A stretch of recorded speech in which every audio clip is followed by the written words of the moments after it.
Salut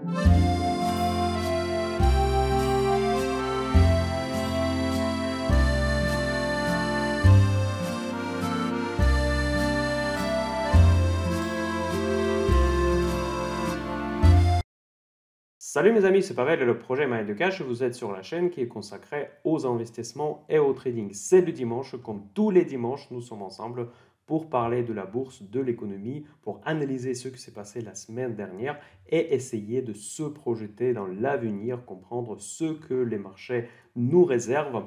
Et avant de commencer cette vidéo, comme d'habitude, je vous invite à vous inscrire à la chaîne Mind de Cash pour faire partie de notre communauté. Les likes, encore une fois, je vous demande s'il vous plaît, mettez des likes. C'est très important pour les algorithmes YouTube pour que cette chaîne gratuite puisse continuer à se développer, pour que notre communauté grandisse. S'il vous plaît, mettez-le maintenant pour ne pas oublier après. Et je vous rappelle également qu'il existe mindyocash.fr, le site où il y a mon blog et bientôt beaucoup de nouvelles choses.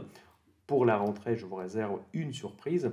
Et la chaîne Telegram Mind de Cash, dont vous pouvez retrouver, comme tous les autres liens, dans la description à cette vidéo. Je remercie en particulier les personnes qui ont fait des donations cette semaine. C'est visiblement suite à la reprise de marché que nous avons pas mal anticipé sur notre chaîne. Donc je vous remercie en particulier et je vous rappelle qu'il est possible de faire les donations. Et le lien également se trouve dans la description à cette vidéo. Évidemment, ce n'est pas le montant qui compte, c'est juste le geste. Je vous rappelle qu'il a cette possibilité pour faire ce geste de gentillesse. Voilà, donc pour cette vidéo, elle sera un petit peu plus courte parce que je reçois des amis aujourd'hui, donc malheureusement je suis un peu limité en temps ce week-end. Je vais faire un petit exercice d'être synthétique. Je sais que certains parmi vous préfèrent les vidéos courtes, d'autres préfèrent les vidéos longues. Et aujourd'hui, nous allons aborder évidemment la tendance qui commence à patiner un petit peu sur les marchés. Ça a été prévu, mes amis. Donc, si vous vous souvenez, la semaine dernière, je vous ai parlé de probable correction sur les marchés qui s'impose déjà depuis un certain moment. Nous allons regarder l'image technique, nous allons ce qui s'est passé cette semaine, nous allons essayer de voir ce que peut se passer dans les semaines à venir. Je vais vous parler aussi de mon trade spéculatif que je fais avec des options. Je l'ai publié sur mon club Option Invest que vous pouvez évidemment rejoindre. Toutes les informations, comme vous le savez déjà, dans la description de cette vidéo. Et on va parler, comme le sujet particulier de cette vidéo, de l'énergie, de crise possible énergétique pour la fin de l'année 2022. Je vois ça comme un risque majeur. Donc c'est un des premiers risques dans mon échelle de risque que moi je vois pour la fin de cette année, pour la deuxième partie de cette année 2022. Et ce risque commence à être pricé par les marchés et c'est pour ça que je trouve que c'est assez important d'en parler maintenant. Et aussi dans ce contexte, nous allons toucher le secteur des énergies renouvelables. C'est un des secteurs que moi j'aime bien, que moi je surveille de près et dans lequel j'ai été investi et ça a généré des profits très sympathiques cette semaine, dont les deux positions j'ai déjà clôturées.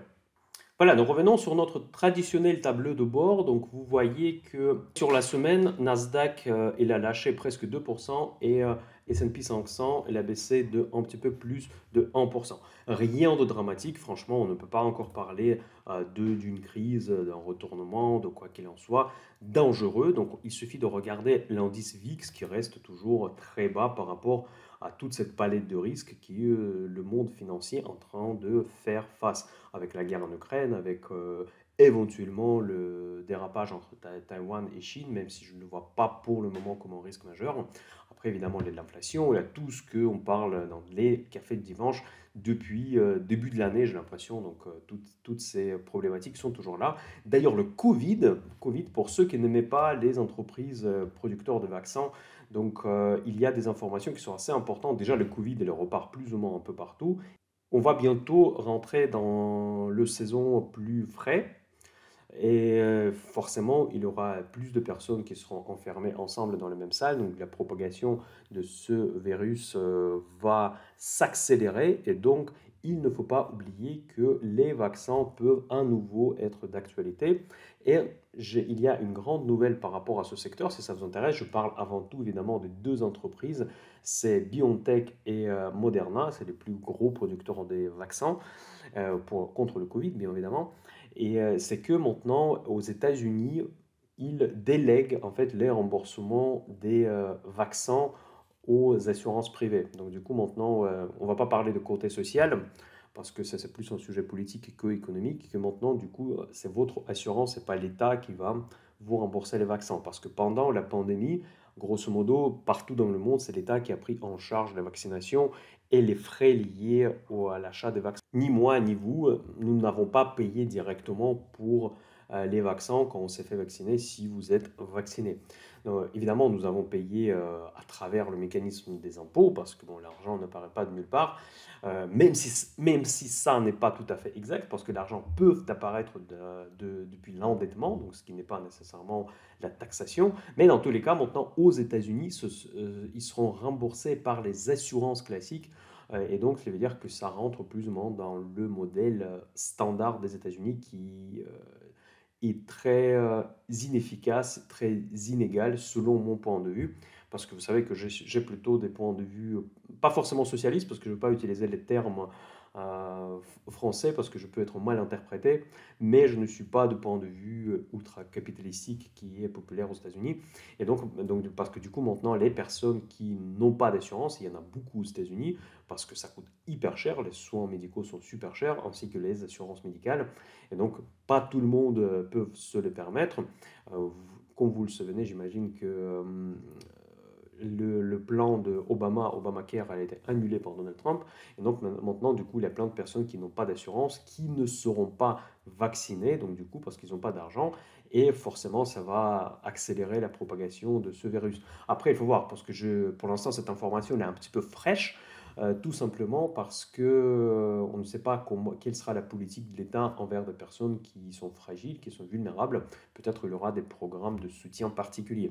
Donc, vu que j'en ai commencé à en parler, on va peut-être jeter un œil sur les graphiques Moderna et BioNTech, parce que ce sont des valeurs qui, pour moi, sont assez intéressantes. Les deux ont un pipeline assez intéressant, parce que Moderna, carrément, il travaille sur les vaccins contre le sida. Donc ça peut paraître très ambitieux comme objectif, mais ce sont des entreprises qui ont reçu vraiment une manne en argent en fait, qui a tombé du ciel.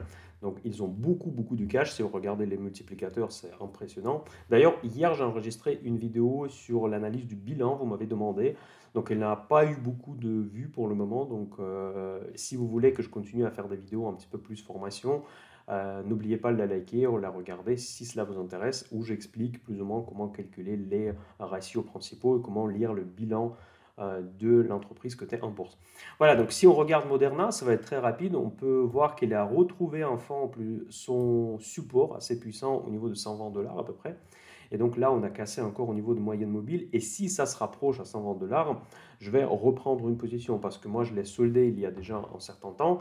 Et BioNTech, j'ai toujours dans mon portefeuille. Par contre, euh, mon PRU n'est pas très classe, donc là, ça ne va pas être très glorieux. Vous voyez, je suis très honnête, je commence par des choses qui ne sont pas, où je n'ai pas forcément réussi, avant de parler des choses où j'ai eu beaucoup de succès. Donc là, ce dernier temps, c'était pas trop mal, du point de vue d'investissement en trading. Mais sur cette valeur-là, sur BioNTech, moi, j'avais en PRU au-dessus de 200, et là, maintenant, il tourne autour de 150, donc malheureusement, je suis en moins-value. Mais bon, la position, comme d'habitude, je vous rappelle, que la base de gestion des risques, c'est de respecter le pourcentage du poids de votre valeur dans le portefeuille total. Pour moi, BioNTech, il représentait 1,5% de mon portefeuille. Donc, du coup, même s'il y a une moins-value latente assez significative, pour moi, ce n'est pas vraiment un gros problème. Voilà, maintenant, je retourne sur notre sujet principal. Vu que je fais ce détour, juste pour vous faire penser qu'il y a quand même la pandémie, elle est toujours là, et que les valeurs Covid peuvent se retrouver encore à la mode.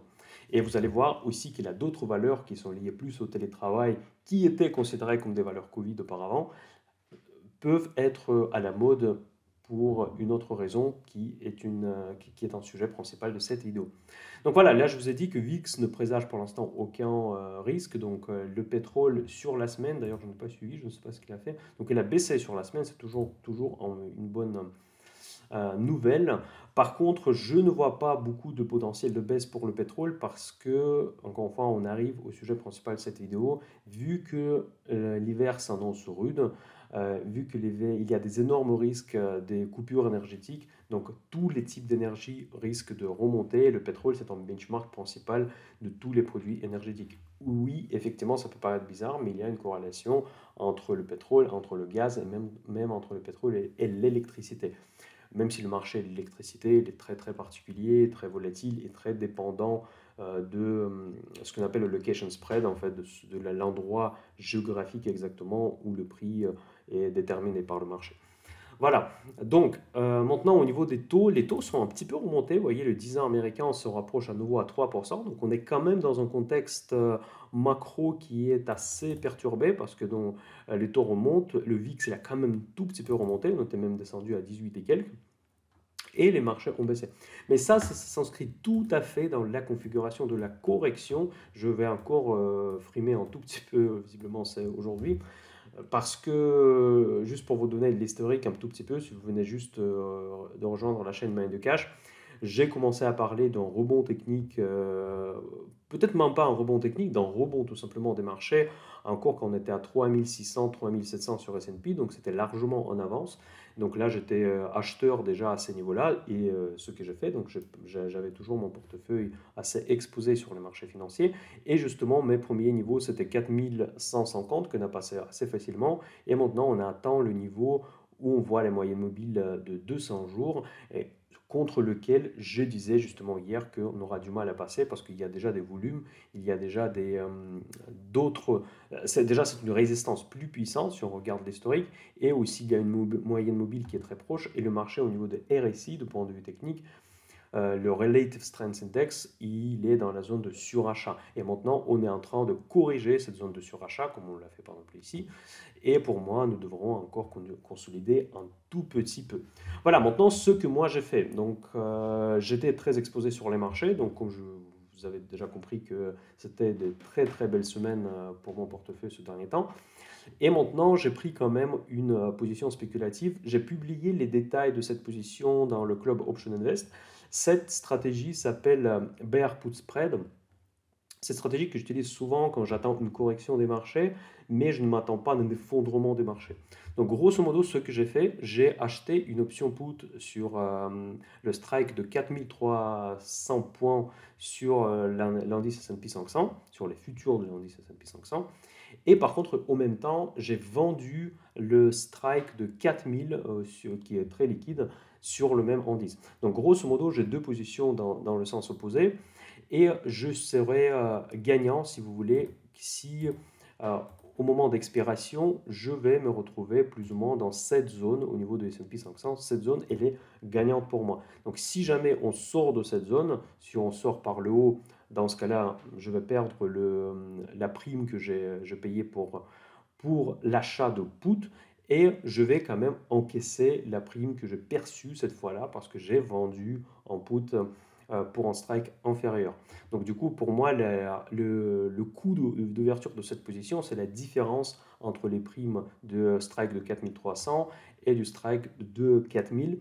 Donc du coup, cette position me revient beaucoup moins cher que si j'avais acheté tout simplement le put. Je m'attendais, qu'est-ce que se passe. En gros, le limite de potentiel de profit, pour moi, permet de réduire le coût d'ouverture de cette position. En gros, c'est ça le principe. Et donc, idéalement, pour moi, vraiment, qu'au jour de l'expiration, d'ailleurs, l'expiration, pour moi, c'est fin septembre, c'est 22 septembre, je crois que c'est la date d'expiration de futurs mensuels. Et donc, pour moi, idéal, ça serait qu'on soit vers les 4100, 4150. Comme ça, à la fois, je profite de la baisse de marché euh, entre 4003 et 4000, et là où il sera fermé, et je vais en même temps encaisser la prime de la vente de put. Voilà, donc plus ou moins, c'est là où mon profit est maximal, et le risque, il est vraiment limité, parce qu'en gros, j'ai payé beaucoup moins cher que juste le prix du put de 4300, qui était déjà dans les monnaies en plus, donc du coup, il était relativement cher. Et parce que j'ai réduit le coût d'ouverture de cette position par la vente du put du strike inférieur, ce qui a évidemment limité mon potentiel de baisse. Parce que si je l'ai à la fin du monde et on descend à 2000, Dans ce cas-là, je vais plus profiter de cette baisse à partir de niveau de 4000 points sur S&P 500. Voilà, dans tous les cas, un petit avertissement que les options, c'est très puissant, c'est très flexible, mais il faut connaître les bases. Pour que vous puissiez connaître les bases, j'ai créé le Club Option Invest qui n'est pas cher du tout, donc vous pouvez le rejoindre facilement. Donc ça coûte 149 euros 99 centimes et ça vous donne l'accès à vie. Donc déjà pour la formation, j'essaye de pratiquer les prix tout à fait abordables pour que tout le monde puisse se le permettre et comme ça augmenter ses performances ou bien augmenter ses connaissances boursières, en fait enrichir son arsenal d'investisseurs. Voilà. Donc, grosso modo, qu'est-ce qui peut nous arriver la semaine prochaine? Vous avez déjà compris que moi, vu que j'ai ouvert cette position, qui est déjà un petit peu gagnante, j'attends quand même que la baisse se poursuive. Je pense que nous avons eu quelques déjà mauvaises nouvelles. Et en fait, il n'y a pas eu beaucoup de mauvaises nouvelles, mais ça se voyait que le marché, il cherchait une petite bête pour justifier cette correction. Et quand on cherche, on le trouve toujours. Donc voilà, je pense que c'est ce qui se passe actuellement sur les marchés, donc je pense que techniquement, on devrait quand même baisser. En fait, un élément déclencheur de cette baisse, c'était la publication des statistiques économiques sur les ventes au détail aux États-Unis qui sont ressorties beaucoup mieux que prévu. Et ça, c'est un facteur inflationniste. Dans un monde normal, ça devrait être une bonne nouvelle parce que donc, du coup, les gens consomment plus. Mais dans le contexte de l'inflation galopante, du coup, ça a été perçu comme un indicateur de l'inflation qui peut ressortir pire que prévu. Et donc, c'est pour ça que les marchés se sont servis de cette pseudo-mauvaise nouvelle pour continuer, pour faire une petite correction. Et les actualités positives sur l'emploi aux États-Unis aussi sont considérées comme une mauvaise nouvelle parce que nous sommes dans un monde très inflationniste et le marché s'attend au ralentissement de l'économie plutôt qu'à l'accélération de l'activité économique. Voilà. Maintenant, nous allons parler du pétrole et du gaz. Ça, c'est le graphique qui fait peur et qui fait rêver à la fois à ceux qui tradent ce marché. C'est le marché de gaz TTF, des futurs sur le gaz hollandais, ce qui est un benchmark principal du prix de gaz en Europe. En fait, vous voyez que les choses s'aggravent. C'est le marché qu'on ne suit pas forcément tous les jours. Et ça représente quelque part les prix de l'énergie que nous payons. Évidemment que le gaz, en grande partie, il est utilisé pour générer de l'électricité. Donc les prix de l'électricité et les prix de gaz sont très très corrélés. Et donc maintenant qu'on voit que nous sommes au plus haut historique, cela veut dire que le marché il est déséquilibré. Cela veut dire que les réserves de gaz qui servent pour préparer l'hiver 2022-2023 et ne sont pas suffisants pour faire face à des coupures très probables de la part de Vladimir Poutine et de Gazprom. Il n'est pas évident d'estimer la probabilité de cet événement, qu'il y aura une coupure de gazoduc qui transporte le gaz de la Russie vers l'Europe de l'Ouest, parce que c'est une fonction linéaire de la guerre en Ukraine, que, comme je vous disais, que selon les faits évidents déjà que Poutine est en train de perdre cette guerre, et donc maintenant il va chercher les alternatives, comment mettre la pression sur l'Occident pour qu'il arrête le soutien militaire et économique de l'Ukraine. Donc tout ça se tourne autour de ce sujet, et c'est pour ça que je mets toujours en avant mon avis, en fait, si vous voulez, que la guerre en Ukraine, c'est l'événement géopolitique le plus important de cette année 2022, parce que celui qui a complètement transformé le monde. En fait, il n'a même pas transformé, il a accéléré les phénomènes qui étaient déjà présents. Vous vous souvenez que après le Covid, Jerome Powell elle avait le discours que toute cette inflation elle est temporaire. Et vous savez, il avait raison particulièrement, même si aujourd'hui, après coup, on peut dire qu'il avait tort.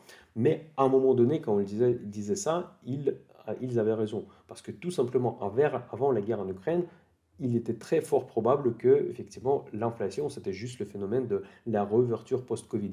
Mais dès que Vladimir Poutine il a commencé à envahir l'Ukraine, qui a envoyé les troupes en Ukraine, du coup, tout ce conflit avec l'Occident s'est produit, forcément, ça a impacté énormément les prix de l'énergie. Et les prix de l'énergie, c'est une composante principale de l'inflation. Maintenant, c'est devenu plus temporaire. Donc, ce n'est pas parce que cette fois, Jerome Powell il avait tort, mais c'est tout simplement évidemment qu'il ne s'attendait pas à la guerre en Ukraine. malgré que les services de renseignement américains le savaient, ils les ont avertis depuis le mois de novembre. Mais voilà, donc je ne sais pas après comment les différents services aux États-Unis se communiquent, mais dans tous les cas, nous voyons qu'aujourd'hui, la guerre en Ukraine, c'est le principal conflit, c'est pratiquement l'indicateur principal qu'il faut surveiller si vous voulez se projeter à moyen terme par rapport aux risques qui sont potentiels. Déjà, ce conflit, pour moi, il provoque plusieurs euh, scénario quasiment catastrophique. Bon, déjà, l'hiver rude en Europe, ça c'est déjà pas mal. Ensuite, encore pire, c'est une catastrophe nucléaire, donc soit suite à l'explosion de la station de Zaporogie, soit suite à une frappe nucléaire si Poutine décide de passer par prendre ce chemin, parce qu'on ne sait plus trop à quoi elle est capable et qu'est-ce qu'il est prévu de faire. Donc, tous les on va dire, cartes sont sur la table parce que maintenant, il est 100% isolé. Donc, il n'y a que deux, trois pays qui sont, on va dire, déjà isolés eux-mêmes, qui font partie, on va dire, de coalitions pro-poutiniennes. Aujourd'hui, il est complètement bloqué et ce qui lui reste, c'est vraiment l'attaquer en frontal, soit de couper le gaz, soit d'envoyer les armes nucléaires. Donc, c'est vraiment que des solutions comme ça pour lui qui peuvent être envisageables parce que l'Ukraine ne va pas se mettre autour de la table avec Vladimir Poutine après tout ce qui s'est passé. Donc faites quand même attention, j'attire votre attention encore à nouveau qu'on ne peut pas ignorer géopolitique parfois. Donc j'aime bien la géopolitique, mais je me rends compte évidemment que la chaîne Mind the Cash, ce n'est pas une chaîne géopolitique, mais parfois on est obligé d'en parler parce que bah, tout simplement c'est ça qui détermine les tendances. Voilà, donc le gaz naturel aujourd'hui, il est, et ça c'est vraiment le benchmark de nos prix, il est au plus haut et là on est encore au mois d'août, vous imaginez, donc ça veut dire que le marché s'énerve, le marché il est inquiet parce que visiblement des réserves que les pays qui sont capables de mettre des réserves comme l'Allemagne n'ont pas suffisamment des réserves et on commence à parler déjà de réduire de la consommation. Là je vais vous présenter ma vision des choses parce que dans l'hypothèse que il y aura des perturbations au moins de approvisionnement énergétique en provenance de la Russie. Je pense déjà que les États européens vont mettre pas mal de personnes en télétravail. Donc je pense que cette économie de l'énergie, déjà assez évidente et bien testée pendant la période du Covid. Probablement, ils vont faire ça d'une manière un petit peu différente. Peut-être qu'ils vont faire un peu comme la Chine avec la politique de tolérance zéro envers le Covid, ou bien ils vont utiliser un autre variant ou un autre virus comme un prétexte pour mettre les gens à la maison. Mais dans tous les cas, je pense que cette solution me paraît assez évidente parce qu'en mettant les personnes en télétravail, du coup, ça, par définition, ça économise déjà de l'énergie. Ça ne sera pas les confinements aussi stricts comme on a vécu pendant le Covid. Mais qui sait si vraiment la situation dérape, probablement ils vont forcer pas certains commerces de fermer, mais en tout cas diminuer l'activité économique de cette manière pour justement réduire la consommation. Vous voyez dans quel monde fou nous vivons. Vous savez, chaque fois quand je parle, c'est assez choquant parce que si quelqu'un me dit ça il y a encore 2 ans, qu'on va vivre dans un monde comme ça, j'aurais pris pour un fou. Et pourtant, c'est la réalité dans laquelle nous sommes aujourd'hui, en cette mois d'août 2022. Et donc, pour moi, ce sera ça on va dire le scénario qui est très probable. Et aussi, évidemment, moi, je pense que les coupures de l'énergie de la part de Vladimir Poutine sont extrêmement méga probables. C'est quasiment certain. Je ne sais pas si ce sera une coupure sec. Je ne sais pas quel prétexte ils vont utiliser. Par exemple, une composante qu'ils n'ont pas pu livrer à cause des sanctions, ou bien, je ne sais pas, un attentat des nazis ukrainiens sur le gazoduc. Je ne sais pas quelle connerie ils vont inventer. Mais dans tous les cas, et ils vont faire en sorte que l'Europe ne se sent pas en sécurité du point de vue énergétique. Voilà, donc c'est ça mon opinion. Donc après, à quel point ça sera grave? Je pense que les marchés s'énervent aujourd'hui parce que la situation politique aujourd'hui est telle que si l'Ukraine gagne, donc du coup ça va faire vraiment une folie côté Russie. Dans ce cas-là, ils seront prêts à tout. Et je pense que c'est pour ça aussi que les Européens aujourd'hui, ils poussent en quelque sorte l'Ukraine pour se mettre autour de la table. Vous avez vu cette visite de Erdogan et avec le chef de l'ONU. J'ai oublié son nom, c'est Guterres, je crois. Ouais. Bref, je prononce peut-être pas bien. Voilà, ils se sont rencontrés à l'ouest de l'Ukraine pour parler justement de la fin de ce conflit, pour la livraison des céréales notamment. Mais évidemment, les Occidentaux vont essayer de mettre autour de la table Vladimir Poutine et Zelensky, ce qui n'est pas possible, croyez-moi sur parole. Les Ukrainiens, dans la situation actuelle, quand il se permet déjà de frapper sur la Crimée, ils ne vont pas se mettre autour de la table parce que la Russie ne va pas accepter la défaite. Et en fait, l'exigence de l'Ukraine, ça sera de regagner les territoires conquis par la Russie, ce qui est inacceptable pour Vladimir Poutine, parce que ça signifie la défaite, ça signifie la défaite pour la propagande russe, et ça peut créer des tensions intérieures en Russie, parce que en gros tout le modèle de mensonge qui est construit par Vladimir Poutine à l'intérieur du pays, il va s'écrouler si cela se passe comme ça. Donc du coup, croyez-moi sur parole, sur le coup, je ne pense pas que je vais me tromper. Je ne vois pas Zelensky, Vladimir Poutine autour de la table. Cela veut dire que la crise énergétique est garantie pour cet hiver. Parce que Vladimir Poutine va essayer à tout prix de gagner quelque chose, voilà, dans ce conflit qu'il a commencé lui-même au début de cette année. Donc il faut se préparer. Comment on va se préparer? Bien évidemment, toutes les énergies alternatives qui vont ressortir vraiment en ligne de mire, donc qui vont devenir le plus important. Donc la transition énergétique devra se faire pas sur 10 ans, mais à peine sur 2 ans. Et surtout cet hiver sera déterminante. Mais vous savez que le plus important dans cette histoire, ça sera la psychologie encore. Je vous dis toujours que le marché, il anticipe, il vit par les anticipations. Vu que dans l'hypothèse de coupure énergétique pour l'Europe, on va vivre dans un contexte où vraiment l'énergie, ça sera de l'or. Donc, quel que soit le type d'énergie, le pétrole peut monter également, évidemment aussi l'électricité, le gaz, tout ce qui est lié à l'énergie, le chauffage, à l'activité économique.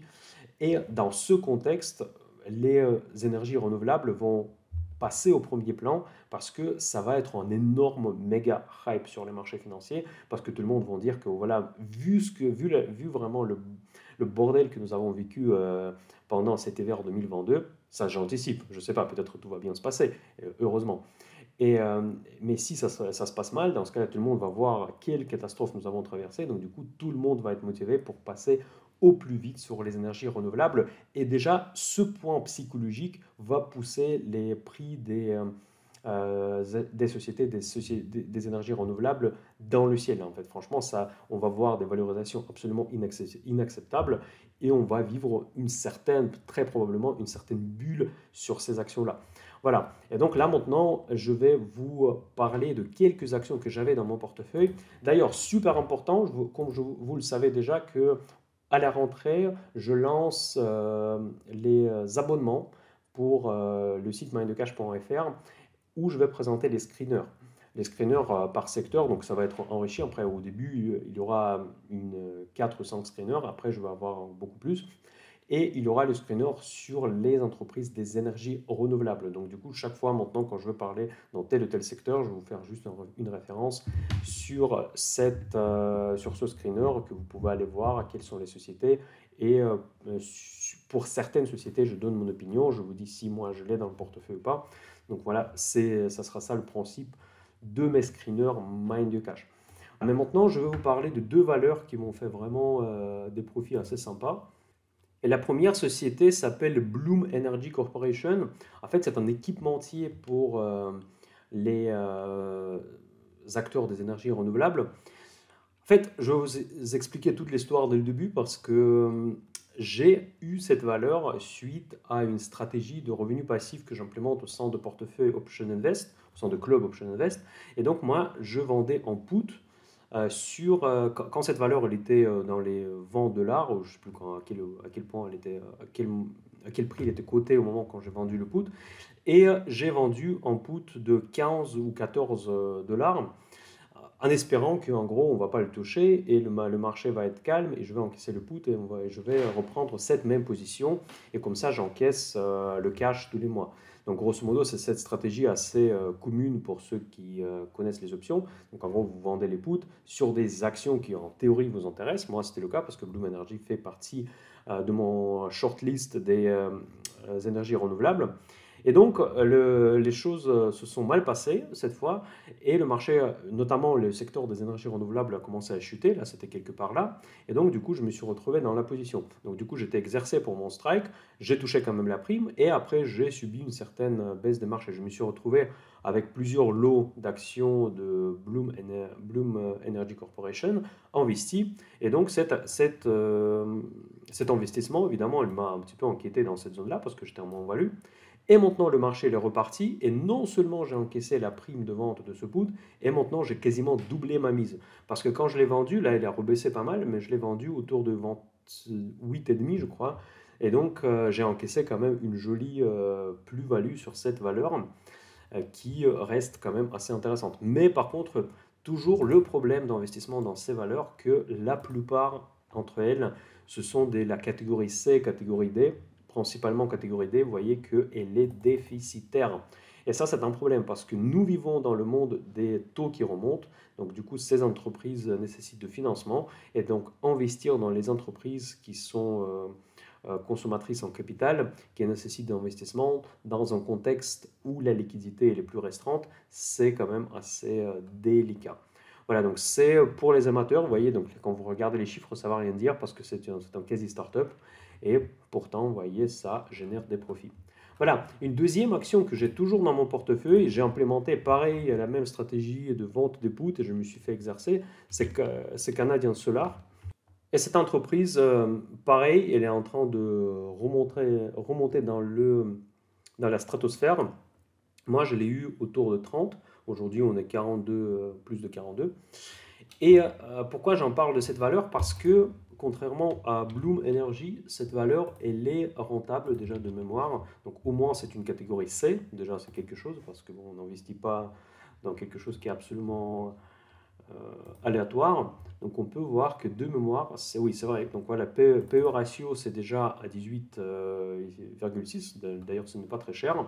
Les marges ne sont pas stratosphériques, mais par contre, encore une fois, vous savez, tout ce qui est solaire, le problème, c'est que ils sont très chers lors de lancement de leur projet. Donc les premières années, les marges brutes, d'ailleurs dans la vidéo du hier, j'ai expliqué comment les calculer, en fait, qui représente la performance en fait, du business model de l'entreprise, le performance potentielle. Elle peut être très faible, ça peut être décevant quand on regarde 17% de marge brute, ça ne fait pas rêver, en tout cas moi, pour ce secteur. Mais par contre, je sais en avance que plus la société avance, plus en fait, cette marge brute peut augmenter parce que les coûts de lancement sont très importants au début. Voilà, donc ça, il faut en tenir compte. Et aujourd'hui, vous voyez qu'il y a déjà une certaine rentabilité. C'est bon, c'est de loin, pas la folie, mais contrairement à ce que nous avons vu pour Bloom Energy, c'est beaucoup, beaucoup mieux. Par contre, la croissance, vous voyez, c'est juste énorme. Vous voyez, c'est plus que catégorie C. On est à 500% de earning per share croissance. Le chiffre d'affaires croît très vite, à plus de 60%. Donc, c'est typiquement une valeur extrêmement jolie pour la croissance. Donc, la dette, elle est importante, à 43%, 143% de leurs fonds propres. J'ai expliqué encore une fois dans les vidéos du hier, je vous invite à la regarder. Et coût ratio, ici, ça faisait partie de cette vidéo, qui est au-dessus de 1, donc ça veut dire qu'on peut être assez tranquille pour leurs engagements à court terme. Si vous regardez les ETF qui proposent l'exposition sur les énergies renouvelables, dans les premières lignes, vous allez trouver souvent BP, ExxonMobil, Chevron et Total Energy.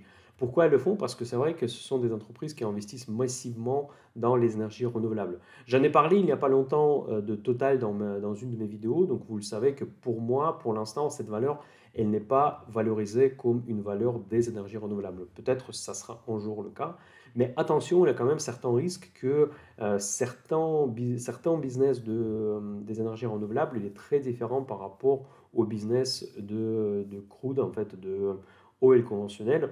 Et donc, est-ce que les entreprises classiques de l'énergie comme Total Energy vont réussir aussi bien dans ce nouveau monde des énergies renouvelables? Pour moi, c'est quand même encore un défi. Pour le moment, aujourd'hui, le marché y voit quand même une présence dans le secteur des énergies renouvelables, mais elle n'est pas valorisée avec les mêmes ratios que les purs players des énergies renouvelables. Donc, en investissant dans Total Energy, vous allez pouvoir profiter si les choses vont mal ou bien très mal cet hiver. Dans ce cas-là, les prix de pétrole vont exploser. Je pense qu'ils vont pouvoir atteindre 200 dollars, ce qui n'est pas impossible si jamais il y a vraiment une grosse crise énergétique, ce qui n'est pas exclu. Encore une fois, je le répète. Et dans ce cas-là, vous allez pouvoir voir Total monter très fort, ainsi que toutes les autres valeurs de l'énergie classique. Donc, à vous de voir. Moi, je suis sorti de Total d'ailleurs à peu près à ce niveau-là. Donc là, elle est remontée plus haut, elle est remontée jusqu'à 58. Mais moi, j'ai pris mes profits à 52. Pour l'instant, je ne pense pas de revenir. Donc, je vais peut-être revenir quand on va toucher la moyenne mobile de 100 jours. Si ça ne va pas arriver, je ne veux pas pleurer non plus parce que moi, je vais plutôt investir de manière très diversifiée. Et d'ailleurs, c'est pour ça que je vais lancer les abonnements avec des screeners. Je vais vous présenter les valeurs dans lesquelles je vais investir, principalement dans le secteur des énergies renouvelables. Moi, je vais plutôt investir de manière diversifiée sur les pure players plutôt que sur les entreprises de l'économie classique de l'énergie. Je ne dis pas que je ne vais jamais les acheter. Si jamais il y aura une opportunité, comme d'habitude je fais, pour Total, je vais forcément l'avoir dans mon portefeuille. Pour l'instant, elle est sortie il n'y a pas très longtemps. J'ai fixé un très beau profit. Et aujourd'hui, je suis, on va dire, flat. Je n'ai pas d'avis sur Total au cours actuel. Voilà, mes amis, dites-moi dans les commentaires qu'est-ce que vous en pensez. Si vous pensez que cet hiver peut être très risqué de point de vue énergétique, ou bien vous voyez que j'exagère éventuellement la situation. J'aimerais bien que ce soit le cas, parce que sinon on va être tous très embêtés. N'oubliez pas, s'il vous plaît, de mettre un like pour cette vidéo, partagez cette vidéo avec vos amis qui s'intéressent à la bourse et à la finance. Et je vous dis à très bientôt sur mydecash.fr, sur mon blog, sur Telegram pour nos discussions quotidiennes. Et passez un très bon dimanche. Bye bye.